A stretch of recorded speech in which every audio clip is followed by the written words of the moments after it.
All right, welcome to the deep dive. We take all that stuff you're trying to read and condense it down to Yeah. the most important stuff.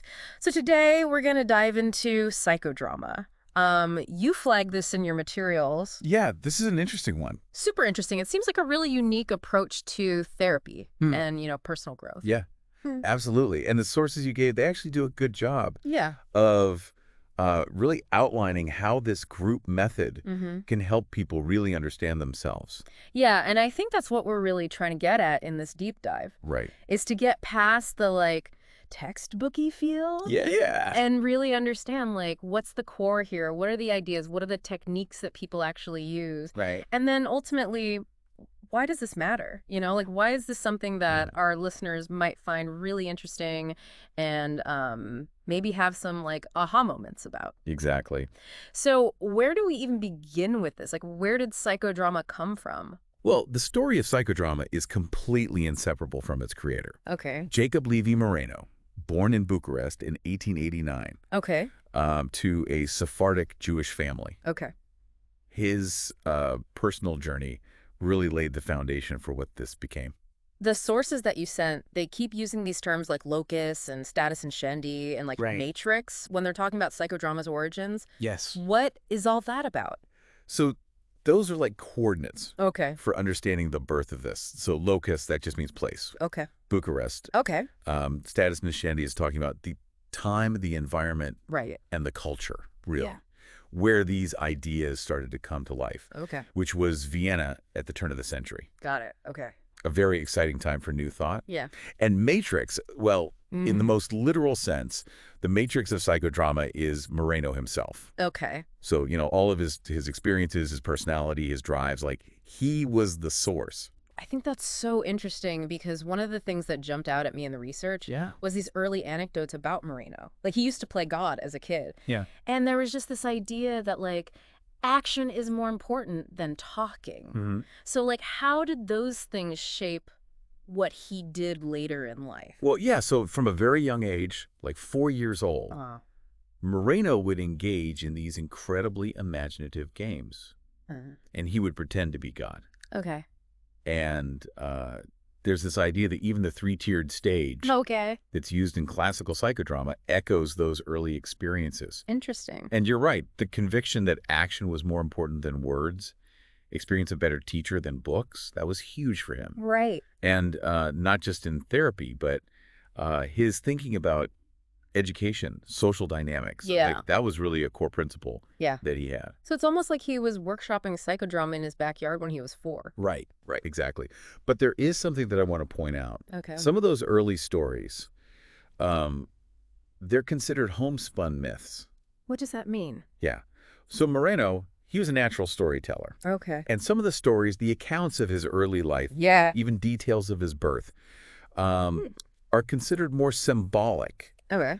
than strictly factual. Yeah. His wife, Zerka Moreno, she actually used that term, homespun myths. Okay.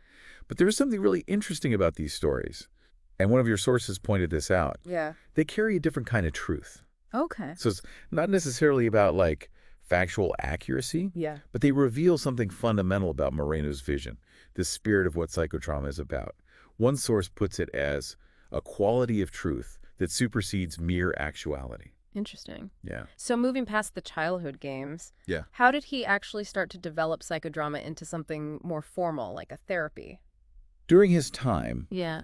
as a medical student in Vienna, Moreno started experimenting with something pretty radical Okay. for the time, which was using role-playing and enactment to explore different situations. Wow. Okay. And he would even he'd reconstruct trials that he had seen the beginnings of, Okay. but he hadn't seen the end. And he would play all the roles Oh, wow. and try and predict the outcome. Oh, that's really interesting. Yeah. Okay. And these early explorations, this movement towards actually engaging Mhm. with the situations Yeah. instead of just talking about them, that was really crucial in how his ideas evolved. And those ideas, they put spontaneity and creativity Yeah. front and center. They did, absolutely. So Moreno saw spontaneity and creativity as these Right. really core, inherent human capacities. And Zerka Moreno, his wife, Yeah. She really emphasized Uh-huh. that he considered them twin principles. They're inseparable. Okay, so how did he actually define spontaneity? Hmm. Because it's not just like being impulsive. Yeah. Right. You're right, it's more than that. So Moreno defines spontaneity as a new response to an old situation Hmm. or an adequate response to a new situation. Yeah. And I think that word adequate is really important here Right. because it implies a level of competence, Okay. skill, Yeah. in how we meet the circumstances. Yeah. And he also saw spontaneity and anxiety as being inversely related. Hmm. Mm-hmm. So when you're feeling really anxious, Yeah. your ability to be flexible, to respond creatively, Right. it kind of shuts down. Totally. I mean, we all know that feeling, right? Yeah, we do. Yeah. And he dedicated a large section of his book, Psychodrama, Volume 1, to actually outlining and explaining the principles of spontaneity Wow. and really highlighted it as a cornerstone. It's really a driver of change. It's so interesting because the sources also connected it back to, like, the way children play, Yeah, which makes a lot of sense to me. it does. So he observed that children, Yeah. they naturally engage in spontaneous play. Right. They bring these fresh perspectives to familiar objects and situations. Surely. But he noticed something Okay. as people get older, Yeah. that natural spontaneity, it kind of gets stifled. Yeah. Yeah. We all buttoned up. Right, exactly. Yeah. Yeah. And this makes people vulnerable to anxiety Yeah. and less equipped to handle challenges. Totally. And so a central idea here Yeah. is that psychodrama is really about trying to free up that blocked spontaneity and creativity. Right. And that's through the action. Exactly, through active encounter. Yeah. And this allows people to discover solutions to problems they've had for a long time and to develop better coping mechanisms. So it's not just about unblocking it. It's also about, like, building. Right. It's about both. It's about, Okay. it's about rediscovering that spontaneity that maybe you had as a kid, Yeah. but then also building new skills and new ways of responding to things Yeah. that you might not have had before. And how does that play out, like, in the real world? Like, if we lose that, like, Right. what are the consequences, and how does psychodrama really step in? Right. So it's almost like when spontaneity is blocked, it's like you get stuck in these patterns, these Yeah. rigid patterns of behaving, Yeah. even when those patterns are causing distress. Right. And psychodrama, what it does is it creates that safe space Okay. to experiment, Right. to loosen up. Okay, so now we're getting to the part where I get really excited. Okay. Which is, like, we have the background. Right? We have, the philosophy. Yes. Now, I want to know, like, what are the nuts and bolts here? Okay. What are the concepts and the techniques that are actually happening? Right. So the fundamental idea of psychodrama is the reenactment of significant experiences Okay. in a group setting. Okay. And this allows the person who is at the center of this, we call them the protagonist, Okay. to explore their inner world Okay. in a very active way. And the scene, like, it's not literally, like, say. they're not being transported back in time. Right. It's happening right now. Right, exactly. So even if the scene that's being acted out Yeah. is from the past or maybe a possible future, the action is actually happening Oh. in the present, Got it. which Yeah. brings a whole different level of immediacy. Totally. Yeah. And the sources talk about this 3-stage structure to, like, a typical psychodrama session. Yes. What are those stages? Right. So a typical psychodrama session, it generally follows 3 stages. Okay. The warm-up, Okay. the enactment, Okay. and the sharing. Okay. So in the warm-up, Yeah. that's all about helping the group, including the protagonist, Okay. to become more present, Okay. to build trust, Yeah. to feel safe, Yeah. and to increase their spontaneity. Okay. The enactment, that's really the core. Okay. That's where, through action on the stage, the protagonist is really exploring their issue, Yeah. their story, Okay. and then in the sharing, the group comes back together to Yeah. reflect on what they've witnessed Yeah. and to share any connections Yeah. that they might have felt. Okay. Yeah. And let's zoom in on this idea of the stage. Right. I mean, is it always a literal, like, Yeah. raised platform? Yeah, Not right. necessarily. So classical psychodrama, Okay. yeah, it often uses a designated stage area. Okay. But some practitioners, particularly those who come from maybe more psychoanalytic backgrounds Okay. or person-centered approaches, they prefer to work in the round. Okay. So just within the group space. Okay. And one of the sources actually pointed out that if you do psychodrama without those clear spatial boundaries, Yeah. sometimes it can lack focus. Interesting. Yeah. Another one pointed out that protagonists often, they'll just instinctively choose where they want a scene to take place in the room. Interesting. Yeah. So ultimately, the stage, whether it's formal or not, functions as this dedicated arena for the enactment. So the person whose story is being explored is Yeah. called the protagonist? Yeah, the protagonist. Okay. How does their role work? So the protagonist is the person who brings the issue, Okay. the life situation Yeah. they want to work on. Okay. And they work with the guidance of the director. Okay. That's the facilitator. Okay. And the other group members Yeah. step into supporting roles. Got it. And they're called auxiliary egos. Okay. And together, they enact scenes Yeah. from the protagonist's life. Okay. And these can be past, present, or even imaginary. Okay. And we call that surplus reality. Okay. So it's like the what ifs. Right. Yeah. Okay. The things that haven't materialized. And who's like in charge? Yeah. Who's guiding all of this? So the director, the facilitator, Okay. they guide the session. Okay. And their role, it really involves working closely with the protagonist to bring their inner world Yeah. to life on the stage. Okay. But they're also responsible Yeah. for the safety and well-being of the group. Got it. And it's worth pointing out Yeah. that their theoretical background can actually influence Okay. how they direct. Yeah. So, for example, if the director has a psychoanalytic background, they might offer more interpretations. Okay. But if they come from a humanistic approach, they might focus more on empathy Okay. and the relationship with the protagonist. Got it. So, we've got the stage, we've got the director, Yeah. we've got the protagonist. Now, these auxiliary egos, what do they do? So the auxiliary egos, Yeah. these are group members who take on roles Okay. in the protagonist's enactment. Okay. They might represent a parent, a spouse, a colleague, Right. really anyone significant. Okay. Or it could even be symbolic figures, Okay. like an aspect of their own personality Right. or even objects, if it serves the drama. Interesting. Yeah. And the technique that really stood out to me was role reversal. Yes. Like, how does that work? That is a really powerful technique. Yeah. So in role reversal, the protagonist actually steps out of their own role Okay. and they take on the role of another person Oh, wow. in the situation. Okay. And this can be really insightful because it allows them to see the situation Yeah. from a totally different perspective. Right. They can understand the other person's motivations, Yeah. develop empathy. Okay. And one of your sources give a really good example, this counselor, Kate, Okay. who reversed roles with her client, Geraldine. Okay.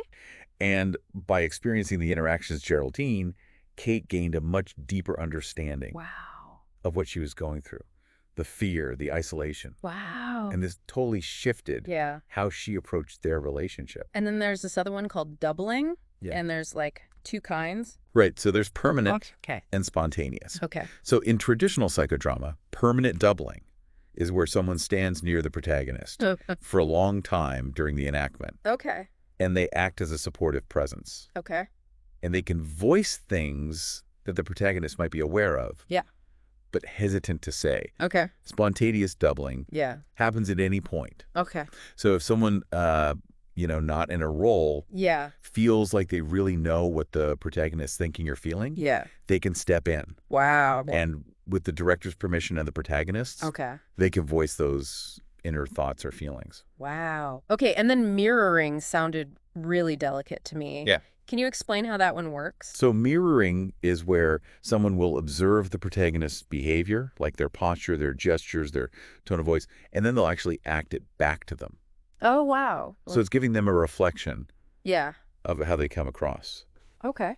And your sources are right. This is a technique that you have to use carefully, Right. Right. with sensitivity, because the goal is to increase self-awareness. Right. But if it's not done well, Yeah. it can feel critical or shaming. Surplus reality is so fascinating to me. It is. Like enacting things that haven't actually happened. Right. What's the purpose of that? Right. So surplus reality, that's enacting things that didn't happen, can't happen, Okay. or won't happen. Okay.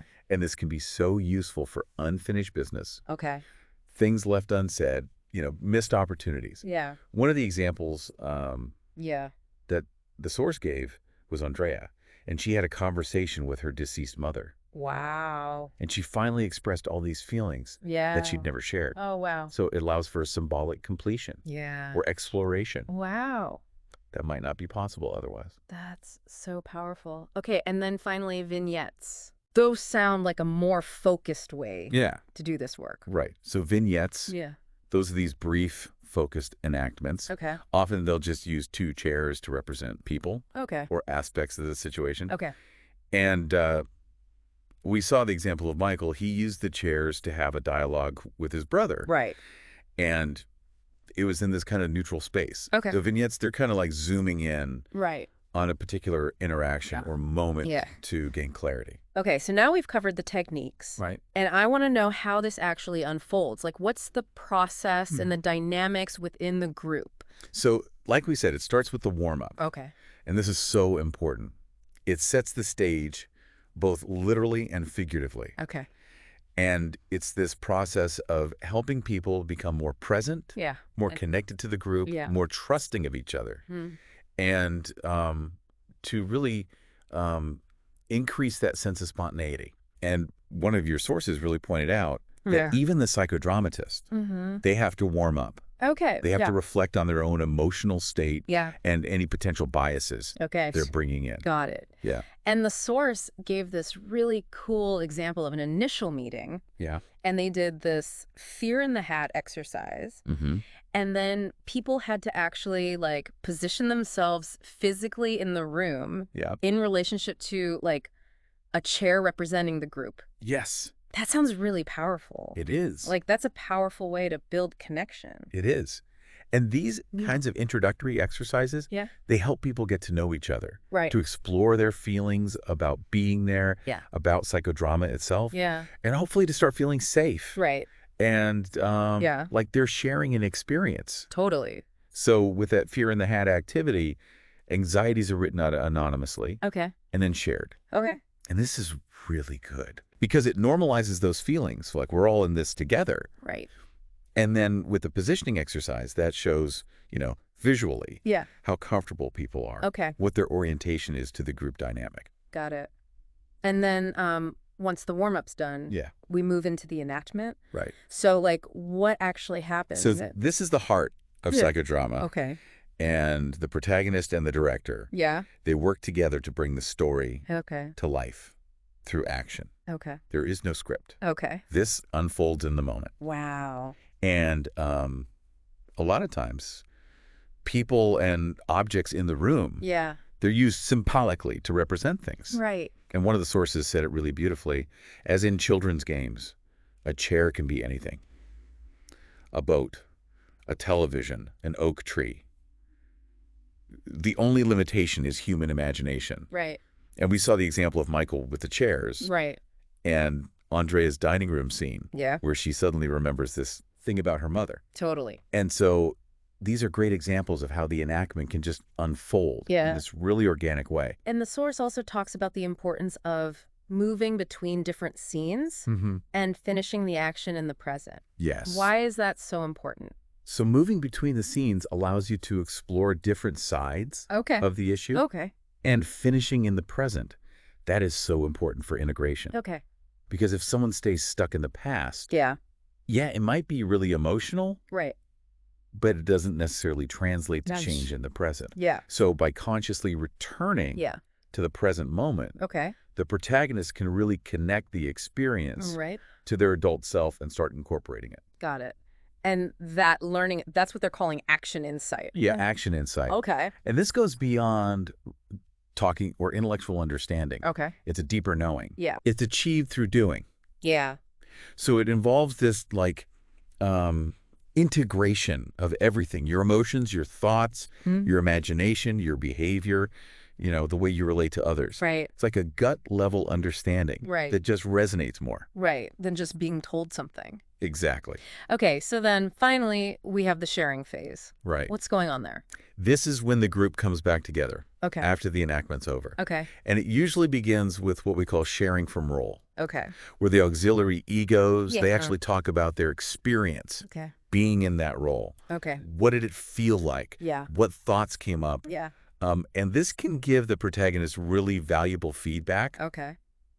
And it also helps the auxiliaries to de-roll. Okay. To step back out. Right. And then after that comes personal sharing. Okay. Where other people connect the story, the themes, to their own lives. Okay. And it's really important to say that this is not about analyzing, criticizing, right. Judging. Right. And the examples we heard, Helen playing Angela, Steve having this unexpected revelation as Karen's boss. Yeah. The group sharing after Virginia's psychodrama, like it just shows how this phase creates connection, universality, support. It sounds like psychodrama could be good for a lot of different people. Who would you say might be a good fit? One of your sources pointed out that it's adaptable. Okay. It can be used across many groups. Okay. And therapeutic settings. Okay. Group, individual, ongoing, one-off. Okay. And even one of the studies you shared looked at using it in prisons. Interesting. Yeah. So it can be helpful in a lot of ways. Wow. That's fascinating. And what about assessment? Yeah. Like, is there, how does that work? So assessment, it depends. Okay. So some therapists, like Bill and Jean in one example, they were more informal. Okay. Come meet us, see the space, see if it feels right. Okay. Trust your gut. Okay. But then in a more structured environment, like Allison, who is in a psychiatric unit, she did more formal assessments. Okay. So gathering info, what are your issues? What are your goals? Yeah. Is this safe? Right. Right. So regardless of the structure, the goal is the same. Right. A good match. Got it. Yeah. And what about co-therapists?